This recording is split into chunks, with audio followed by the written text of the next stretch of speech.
Hi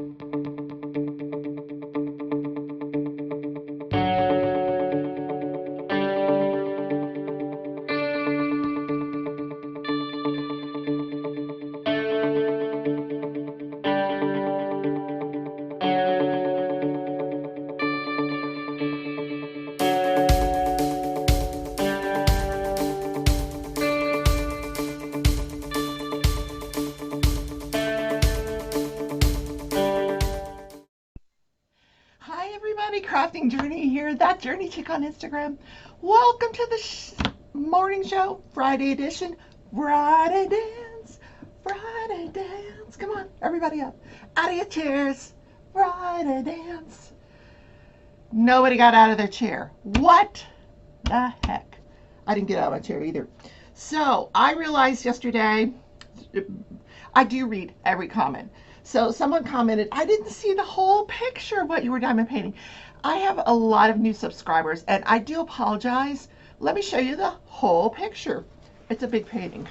This is by Diamond Art Club, Hannah Lynn artwork, licensed artwork by Hannah Lynn. It's called Alice Lost. And it's a big one. Here we go. That is the totality. And you can see I'm like about halfway done. Yeah. But I did this part pretty quickly. I think I've got a new system that's working. The one I explained to you in yesterday's video. Plus, I'm chit-chatting with my friends and diamond painting. And really nothing on the crochet hook right now other than the temperature. Well, that's not true. I do have a hat on the hook right now. I just have kind of put it down. Maybe I'll do that. I will finish that up this weekend. A hat every weekend. I love doing hats. So, and because this this square is like smack dab in the middle of the painting, we're just gonna kind of reach for it here. I have a few more drills to fill in here. So I thought while I'm on camera this morning, I'll just use the black and the white, because that's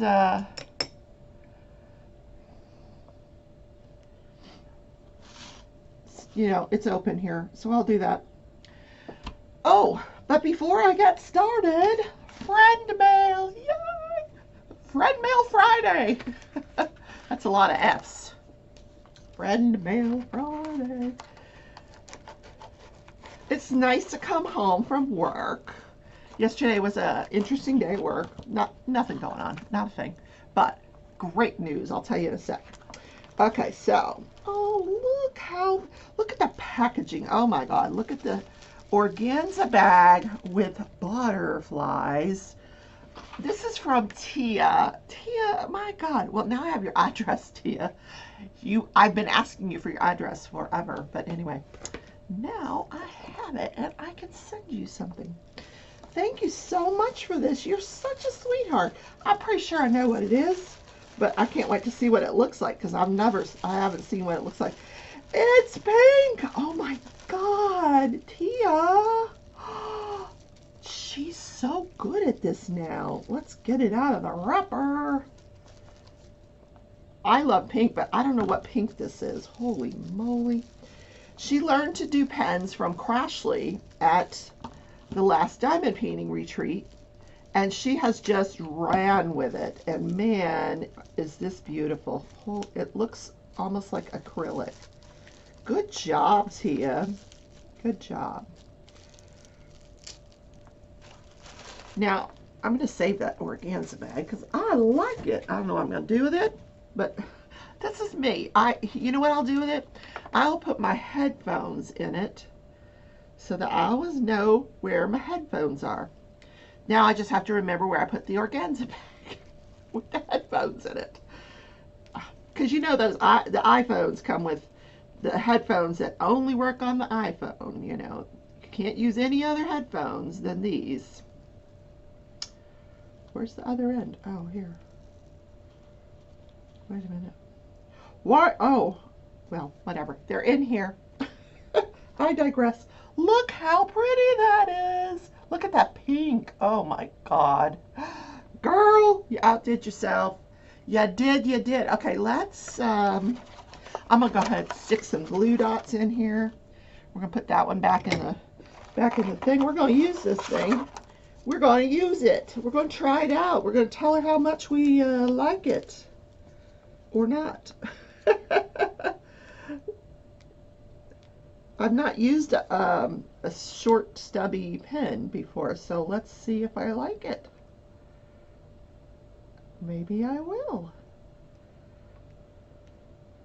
What am I doing? I am putting micro, make sure they're micro right here, fine detailing micro dots, and I just kind of lift them off the little roll and put them into the tip of my pen. And then you're not using glue, and you're not changing out the end of your pen so much.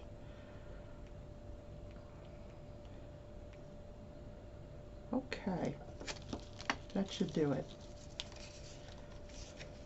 And you get 325 dots in a single roll here. So thank you, Dia. You're so sweet. Okay, let's use her pen. Let's see. Okay, let's take a black. Let's just take some black. Let's turn the light on. Okay. So exciting. It is super cute. Oh my God, Tia, I love it. I love it. Now, I'm sure she is looking for feedback because she's new. She's trying to merchandise her pens. And I think this may be even her version 1.0. She may even have a newer version than this. But it's sparkly and well polished. Yeah, I really do like it. Now, I just have to keep this away from Tootsie because for some reason, she gets a hold of all my clay pens. I don't know how she does it. Probably because they have a tendency to roll off the table. I don't know. But she chews them up. She won't touch any other pen if it hits the floor. But if it's an acrylic pen, she thinks that's her invitation to chew it up. Very, very nice.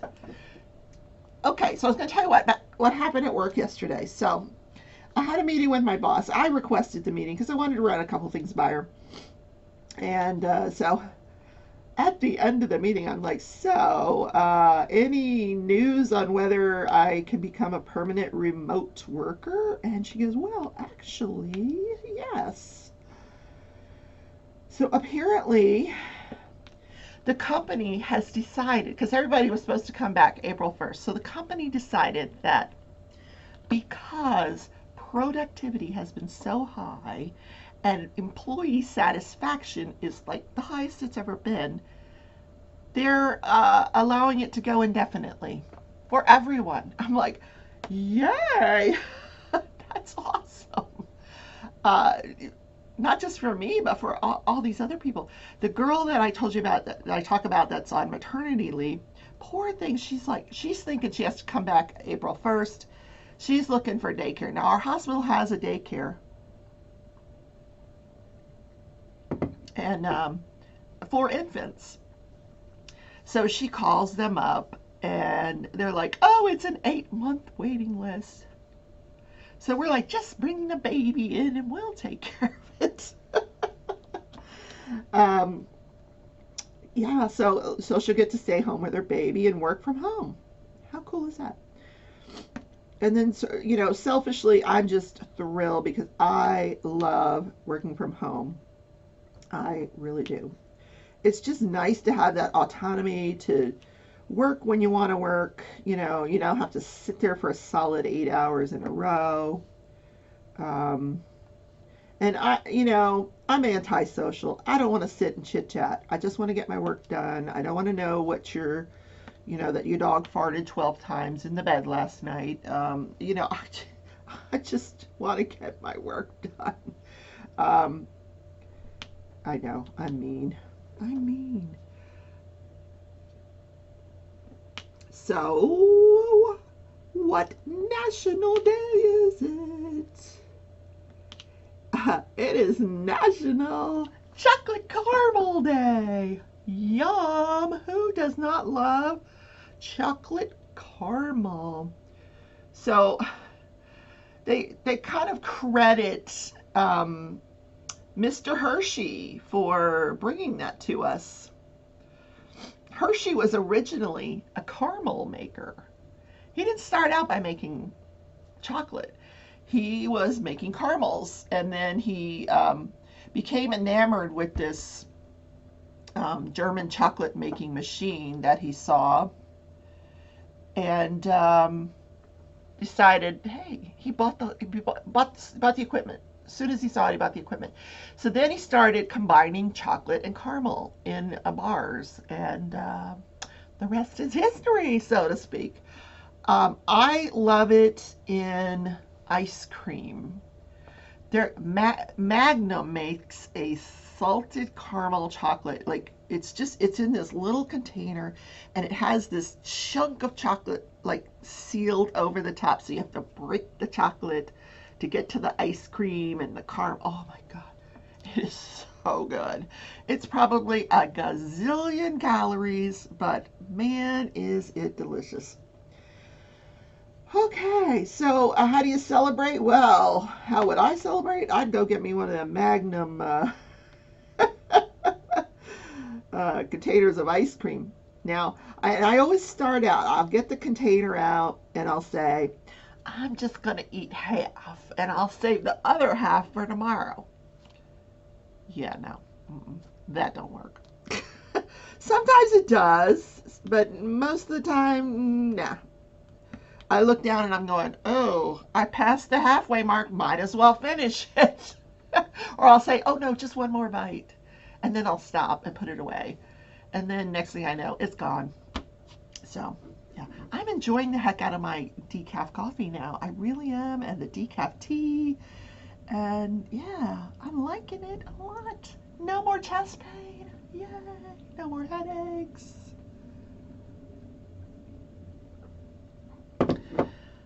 Let's talk about judge, jury, and journey. I'm going to have to get a song that goes with judge, jury, and jury.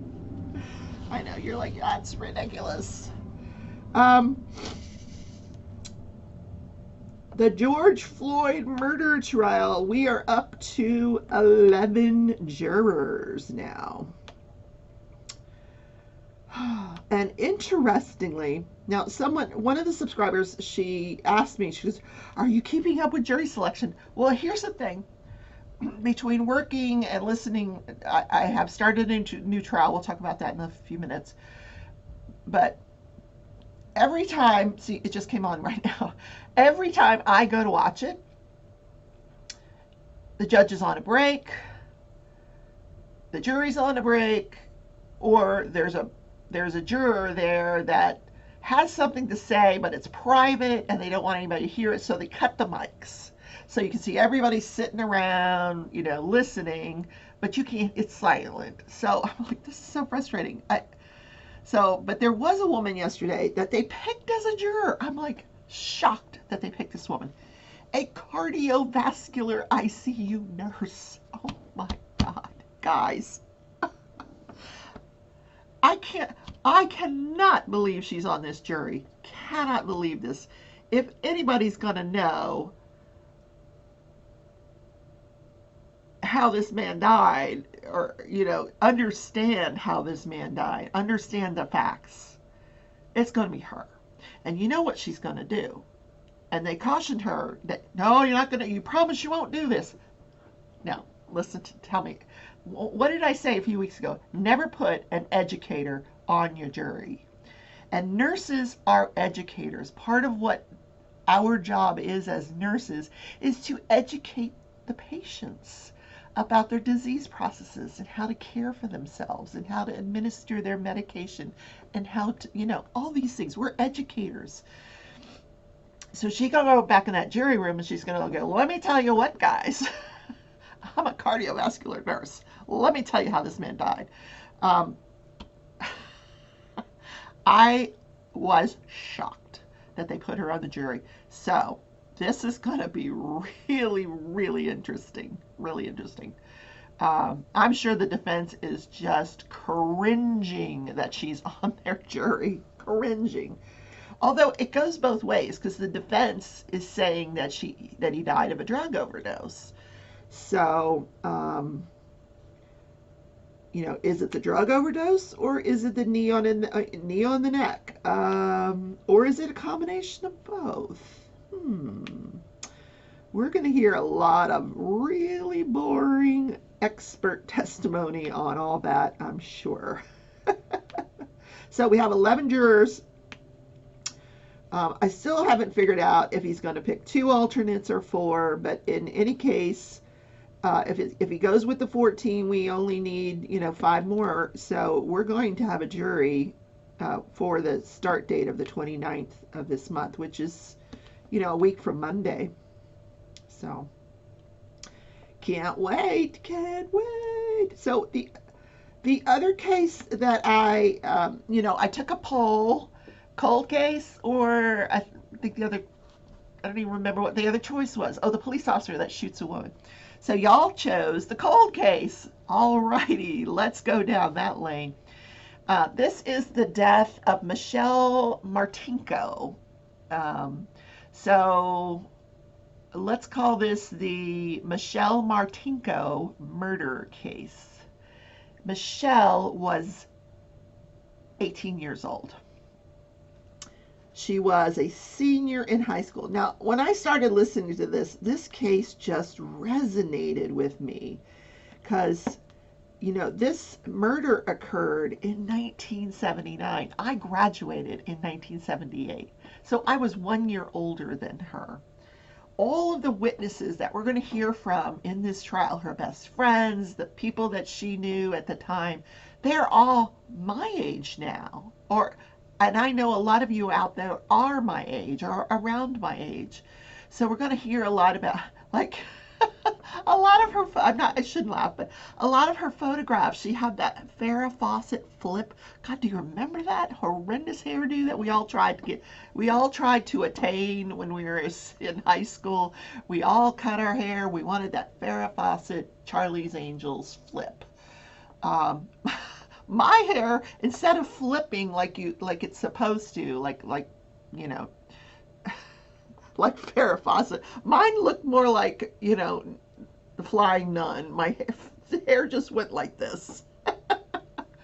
It was terrible. But she was in the choir. She was a baton twirler, and that really struck a nerve because I was a baton twirler.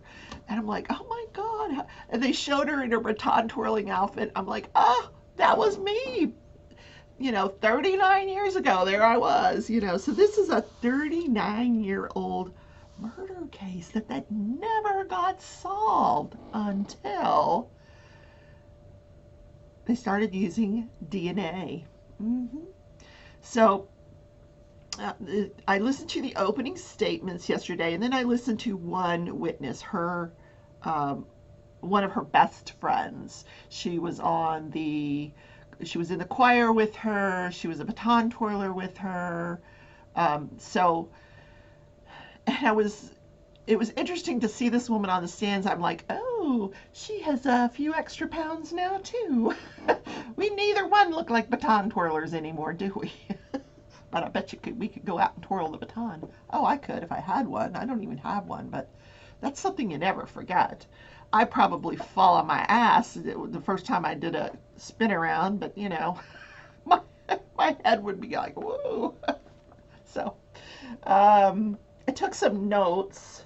So this occurred in Cedar Rapids, Iowa. At the time in Cedar Rapids, Iowa, there were 2 malls, one on the east side of the town, one on the west side of the town. The one on the west side of the town was brand new. So this was in December of 1979. So she dresses up. She's going to the Christmas choir banquet.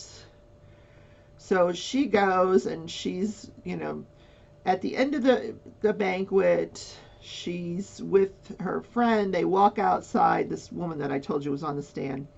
They walk outside and she tells her friend, or her friend says, can I get a ride home? Because they only lived like a block from each other.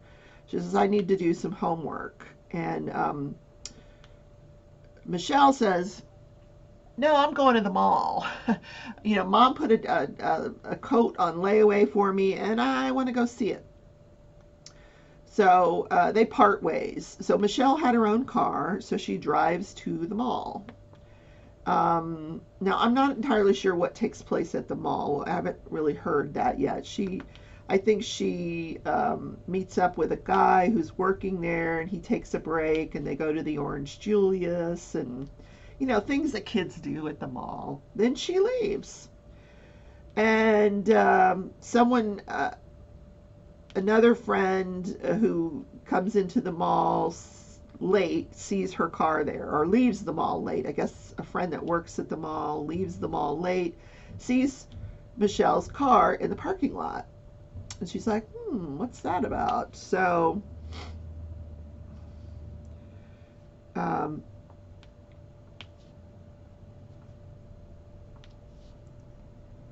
Michelle is never seen alive again. Now, she doesn't have a boyfriend at the time. She's got a couple of guys that she's, one that went away to college, and then another guy that I think she broke off with. So she's not seeing anybody. But anyway, so then they talk about, the evidence is going to show that someone approached her from the front, stabbed her, right lung, left lung, heart. There was no mention of sexual assault, but she was stabbed to death. So evidence collected, there was blood collected from her dress and from the gear shift. And she had a lot of defensive wounds, so the likelihood is that her assailant was also injured in this attack. And so they collect the blood and they just put it away. They're for evidence, but there's nothing really they could do about it. DNA wasn't a thing back then, but it's evidence. So they saved the dress. The dress is saved. For 39 years, this dress is saved.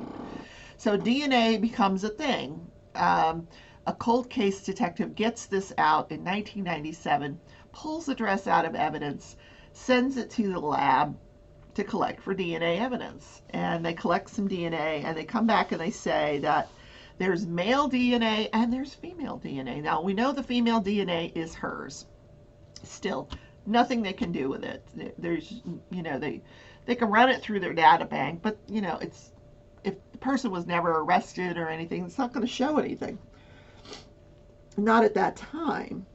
But since that time, there's a company called GenMatch.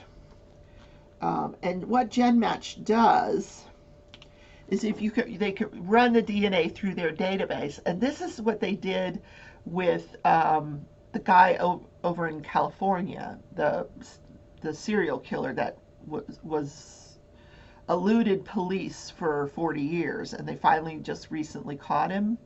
And this is how they caught him. They ran his DNA through this GenMatch. And what GenMatch does is they combine all of these companies. For example, if I were to do Ancestry.com, my DNA is probably going to be in the GenMatch system. So what they'll do is they'll run it through GenMatch to find anyone that could be a relative. They'll find, and it's pretty incredible. And they did that with the guy in California. They found out who some of his relatives might be. That's how they found him.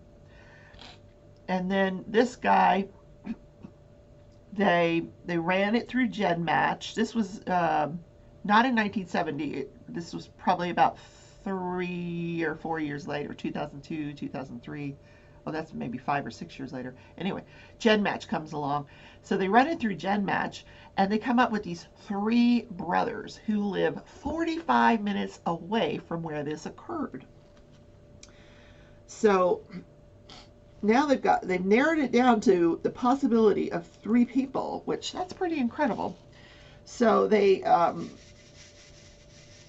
sneak around and get evidence from these three guys, and they rule out, like, they follow him to the one guy that's on trial. They followed him to a pizzeria, and when he was done eating and he left the restaurant, they went over and grabbed his straw and got DNA off the straw. And I assume they did the same thing with his brothers, but his brothers were excluded. The DNA came back and said no, this was not their DNA. But this guy's DNA was a match, to the exclusion of a lot of other people. Like,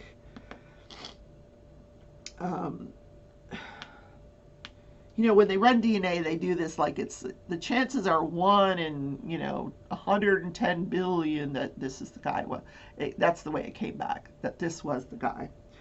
So what is the defense going to say? Well, the defense didn't have a lot to say.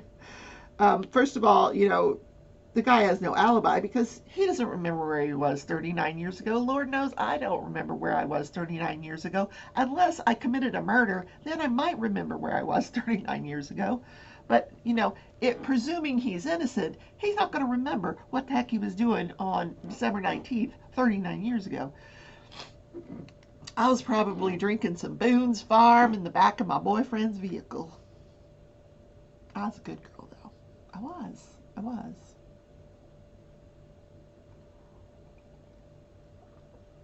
Remember Boone's Farm? The cheapo wine. Oh my God, that was so bad. Anyway, this case is just bringing back all these memories of high school. Oh my God. Anyway, hanging out at the mall. I never did that. I didn't hang out at the mall, but so funny. So the defense is really going to argue that the DNA is not a good match, that he didn't do it. It doesn't sound like they have a very strong case, but we're going to see. I'm curious to see how this plays out. How about you guys? It's going to be a parade of all these guys and gals that are our age trying to remember what they were doing in high school. So it should be fun. So that is the case. Michelle Martenko murder trial. All of a sudden, I got stuffy. So let's talk about this day in history. This is, Tia gave me this pen, so we're going to talk about Tia's town, Las Vegas. Well, and Nevada really as a whole. Back in the beginning of the Depression, right at the start of the Depression, Las Vegas was nearly a ghost town. It's a desert. People didn't want to live there, but there was a gold and silver rush, and people came and set up mines. But by this time, the mines were pretty much depleted, and people were fleeing. People were just let's get out of here. We're leaving. So the government passed a law that said gambling is not illegal in Nevada. You can gamble. So, whoa, the mob came in and took over Nevada, and gambling commenced and saved the economy of Las Vegas and Nevada. And today, most of the revenue in Nevada is from gambling. And funny enough, that same year, just a few months later, Nevada passed a quickie divorce law. You could get a divorce in 6 weeks in Las Vegas. No fuss, no muss.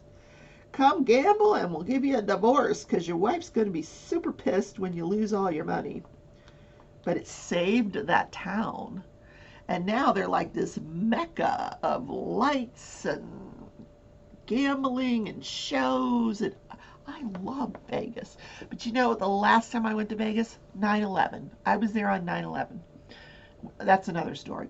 But I love Las Vegas. I just love it. It's just, you're like in a different world. I don't know how Tia lives there. First of all, it's hotter than blazes. Like she might as well live on the sun. Um, so, so I really quick wanted to show you my new yarn before we go. Um, I got some from Hobie, some from Lion Brand, and the Lion Brand is creeping out and calling. Let's look at the Lion Brand first. Oh my God, it's incredible. This was one of their flash sales. I think it was 35% off. This is their LB collection, Anya, 100% superwash merino wool. Oh, look at this. Look at the colors. It's a 4-weight. Can you imagine what I'm going to make with this? It's 240 yards in each skein or hank. It's a hank. I get to use my my little thing back there. What do they call that thing? I don't know. I'm terrible with names. But look at these. Snap! Look at these colors. Look at these other colors. Look. Oh my God. Oh my God. I'm not giving this away. Sorry, guys. I'm not giving it away. It's all for me. Yeah, I'm gonna make some stuff though that I might sell. I don't know, but I'm not gonna. It's not gonna be in one of my giveaways. Look at this pink. Could you just die? Maybe one will go in the giveaway. I don't know. I think I did buy one for the giveaways. Anyway, I bought Hobie. Look at this yarn. I wish there was like feel-o-vision because this is the softest yarn I have ever felt. It is 35% merino wool, 65% acrylic, and I just had to try it. It's a 4-weight, but look at the beautiful colors, and it is super, super soft. Do you think I like pink and purple? And then oh my God, this I just fell in love with. This is called Tweed Delight. It's a 4-weight, but look how pretty it is. Looks like bubble gum, doesn't it? What do they call it? Do they have a color? No. It's 85% wool, 10% acrylic, 5% viscose. But I love that pink. I got a couple of these. I really like them. Then they had these little Amigo XLs. It's just 100% acrylic, and each skein is 100 yards, 109 yards. So I got a couple of each color just to play around with. Look at that pink. Holy moly. It's so bright. Oh my God. It's like fluorescent. I love that pink. And then I got this green here. It's greener in person than it is on camera. On camera, it's coming off as a teal, but this, trust me, this is green. Super cute. So I did promise you I'd show you the new yarn. I gotta stop looking at these flash sales. I have to stop. I'm waiting.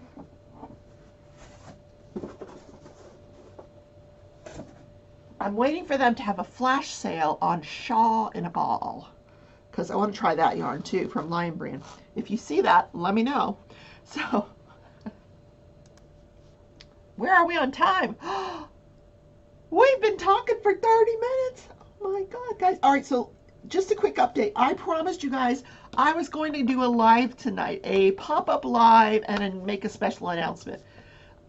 Well, behind the scenes logistics are going on, and it's not going to happen till tomorrow night because I'm working with someone else, and we're trying to put the marketing together and the tools, and I mean it's going to be a really cool thing. So so I'm going to do it tomorrow night. What's a good time? 7:30. Let's do it at 7:30 Central. Is that a good time? I don't know. It's going to be quick. It's not going to be a long live. So I'm going to do it then, 7:30 Central. We're going to be live for a few minutes. You're going to hear all about this special announcement, and I hope to see you then. And I will see you tomorrow in the morning show, though. So everybody, take care. I love y'all. Have a great Friday. Oh my gosh. Go have some chocolate caramel ice cream. Why not? It's Friday. Bye, everybody.